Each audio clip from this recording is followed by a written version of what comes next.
All right, welcome to the Thrive Fitness Coaching Alcohol Blueprint. This is how to enjoy alcohol and still get in great shape, and know that it is 100% possible to include some alcohol into your lifestyle and get in great shape and stay in great shape. You don't have to cut it all out when you're trying to pursue a great physique and great health. But there are a couple important things to remember. Don't mean to bring you down here, but it's very, very important to understand these things when it does come to alcohol, because it can help guide your decision making when you're a bit educated on what alcohol does to the body. So understand that drinking regularly, it will affect your fat loss. You have to understand that your body prioritizes metabolizing alcohol first. Alcohol is toxic and it must be eliminated by the body. So when you drink, your body pauses fat burning to break down the alcohol. So this slows down your body's ability to burn fat for fuel. For most guys that want to come in, they want to lose the belly, they want to lose body fat. Drinking a lot can interrupt that process. And also, alcohol contains empty calories. Each gram of alcohol is 7 calories, and those don't add any type of nutritional value. There's no fiber, there's no protein, there's no micronutrients. A lot of the times alcohol has added sugars and juices and mixers, which ends up getting into a lot of trouble calorically as well. Hundreds of calories per night. So we have to understand that. And it can also lower your inhibition with food, right? Maybe you start getting a little bit loose and then you're like, all right, let's get some fries. Let's get, here comes the chips. Maybe here's a little hot dog and when we're out of the bar or whatever it is, right? So it's like, it can leave you more likely to overeat and make poor food choices.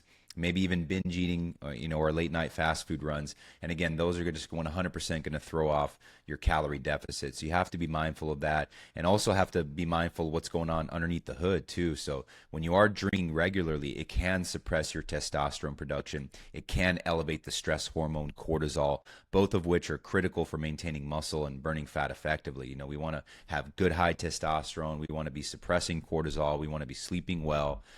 We want good machinery happening underneath the hood for us. So alcohol can, reduce our ability to be efficient in those areas. And also, we know that a long night, staying up late, having a hangover, sometimes that can cause you to skip workouts or maybe just not feel very good in your training sessions. And we want good, productive, hard training sessions. That's what's going to help you have a good, strong, healthy physique. So, we have to keep that in mind. Then the last one is sleep. Sleep is so, so important for overall health, appetite control, energy production, mental focus, productivity. So if you fall asleep after drinking, it helps you fall asleep quicker, but it reduces the restorative benefits of sleep, because it prevents us from getting into that deep REM sleep, which is ultimately where we recover. That's why we feel groggy and tired and not really focused when we wake up after having alcohol. We fall asleep fast, but we're not getting that deep restorative sleep. So if we can limit the effects of all these by just following this blueprint below. So these are the best practices when you are drinking.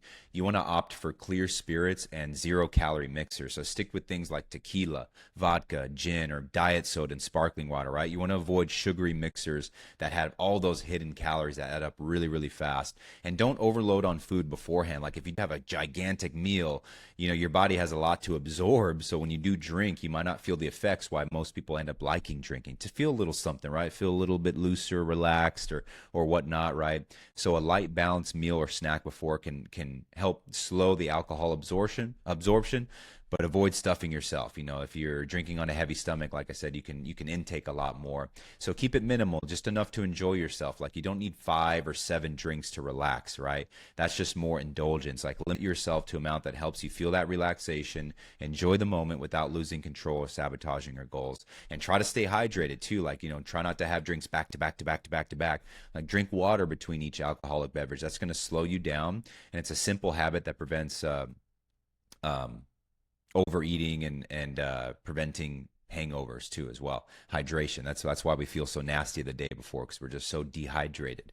And stay moving. So if you're at a party or wedding or event, don't just sit, right? Socialize, walk around, dance. Maybe if you're traveling or what, if you have your alcohol, keep moving. Like just movement is really, really great. It's going to help you metabolize, have fun, stay moving when you can. Have a post-drinking plan. Don't end the night in front of the pantry. So maybe have like a little protein shake or maybe a protein bar, some sort of like healthy snack that you can go with, because we all know we like to munch a little bit if you get a little bit loose with the alcohol. So have a plan. Don't go home and now you're just raiding Cheez-Its and Doritos and stuff like that, right? Try to give your body time before bed. If you can, try to cut off alcohol at least 2 hours before you go to sleep. That's going to help protect the sleep quality, which we just talked about before, so you can get into the deep restorative REM sleep. It's going to help with your energy and recovery, all key for fat loss, which is what we want. And again, keep drinking occasional, not habitual. Can you drink every day lightly and get in great shape? Yeah, you can. But overall, best practices is keep it occasional.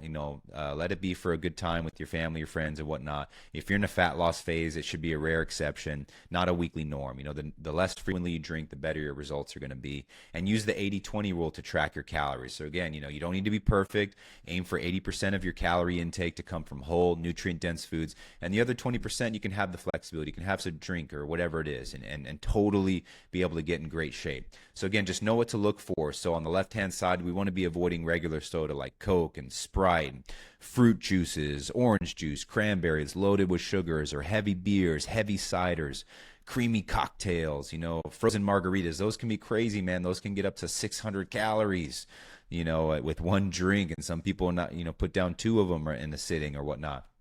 Pina coladas, fruity mixed drinks, wine coolers, things with a lot of sugary flavored liquors, Bailey's, Kahlua, right? So you want to go for more what you see on the right-hand side, 0-calorie mixers, so diet soda, Zevia, sparkling water, light cranberry juice, so the light fruit juices or light beers, maybe the hard seltzers that are about 100 calories each, vodka, soda with lime and tequila. That's a good combination there. Skinny margaritas, mojitos with light on syrup, or 5 ounces of red or white wine is 120 to 150 calories. So that could be a good option there.